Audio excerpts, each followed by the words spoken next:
Okay, so what we're going to do today is I'm going to try and make a lime tree grow from a cutting. Now the biggest reason is because I'm cheap, and lime trees cost anywhere from $25 to $75 depending on what size you get and where you get them. So what we're going to do is we're going to take an old juice bottle. I'm going to cut it open. We're going to make it into a dome of sorts, and then I have a pot full of planting mix that I'm going to put the lime tree in, and we'll show you how we go about doing it. First thing, obviously, is to be safe as much as possible. So I've got a sharp knife, and I'm just going to cut the top off of this, so that basically it's going to form a humidity dome. Something to keep humidity in from the potting mixture, so that I don't have to be constantly misting it. Now, reading online, there's a whole science to this, and a lot of different things that you should do, but being the hillbilly that I am, we're not going to do it that way. We're going to try the hillbilly version. So, hang on 1 second, and we're going to go ahead and wash this up real quick, make sure it's nice and clean, and then we'll start again. Okay, so what I have here, this is a plant we bought here locally. Now the leaves are somewhat discolored because of the cold that's been going on here in Florida here recently. Hopefully that's all it is. But this is actually a grafted tree that's got half lime and half lemon. I want to grow just a lime tree, or I'm going to try and grow just a lime tree. And I need to trim this up anyway, do a little bit of pruning. So with that in mind, we're going to try to select a piece of the lime that doesn't have fruit on it. Apparently it's going to be difficult. Fairly thick still. Same time. Let's try a couple different ones.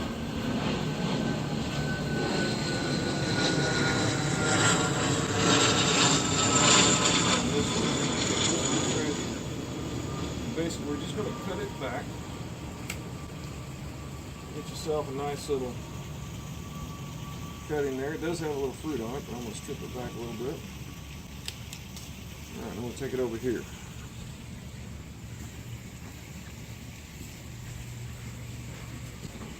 Now what I've got here is a homemade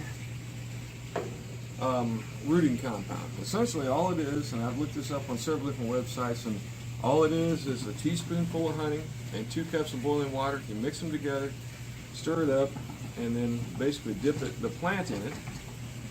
And then what we're going to do is I'm going to just shave this back a little bit, expose some of the underroot,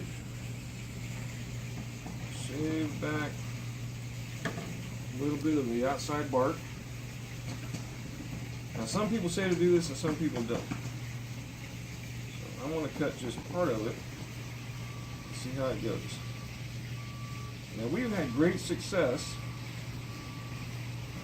with rose plants doing the same thing. Well, we didn't use the rooting compound, we just used cuttings that we naturally took from the roses, plant them in water, or put them directly into soil, kept the soil moist. Sometimes with the dome, sometimes without, and it seems to be very successful. We've got several plants that way. And I'll be honest with you, I don't think that the dome is necessarily required for that. But in this case, we're going to go with it.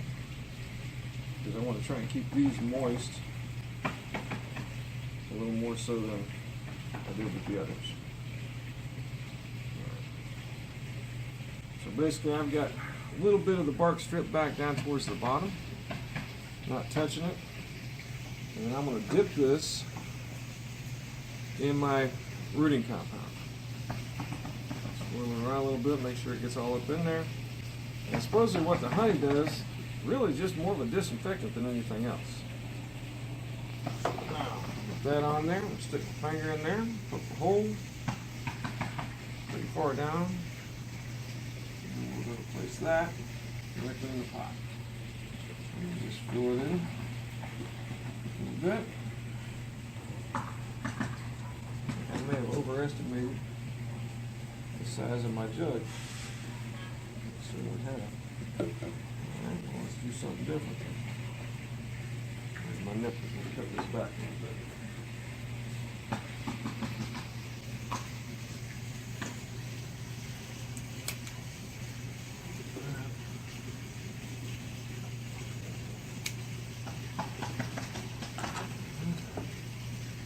Now I keep all my leaves and such mulch.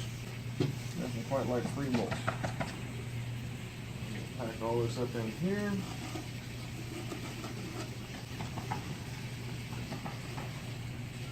And voila.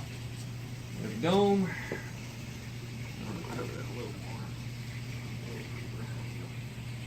To keep it wet, I've got the rooting compound applied to the roots. And the soil is already moist. And so what I'm going to do is, it's January right now, January 12th, I believe. So we're going to plant this. I've done this with the lemon tree, and I've also done it with a blueberry. Now, if I can get things to grow this way, it sure would be a lot better than have to pay $25 a tree or a bush. And that's all I got for today. Okay, so we are at February 7th. It's been about a month since we did the little experiment with the homemade rooting compound. So this is my tree. As you can see, it's still alive. But one of the things that they tell you is if you pull up on it, you should get some resistance. Now I've got a little bit of resistance there. So I'm thinking I might have some roots growing. It's hard to say. We're going to leave it like this for a while. I think I said last time, we've been real successful doing this with roses. We got a ton of roses that have grown from just cuttings that we've cut off and then just stick them in the dirt and keep them moist, and it's been working really well. We got a ton of roses that way. So we're going to put this one back, put it aside. Now I want to show you this. So I did the same thing with blueberry cuttings.